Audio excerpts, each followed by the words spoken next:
Blood pressure क्या होता है? ये वो दबाव होता है जो खून हमारी रगों पर डालता है।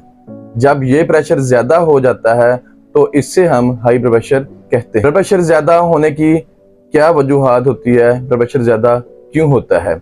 सबसे पहले ज्यादा नमक खाने की वजह से ब्लड प्रेशर ज्यादा हो सकता है। नींद की कमी की वजह से ब्लड प्रेशर ज्यादा हो सकता है। टेंशन की वजह से ब्लड प्रेशर ज्यादा हो सकता है। मोटापे की वजह से ब्लड प्रेशर ज्यादा हो सकता है और सिगरेट पीने की वजह से ब्लड प्रेशर ज्यादा हो सकता है। जो खानदानी जिनको प्रॉब्लम होता है मारूसी वजह भी बन सकती है ब्लड प्रेशर ज्यादा होने की। इसकी वजह से भी ब्लड प्रेशर ज्यादा हो सकता है।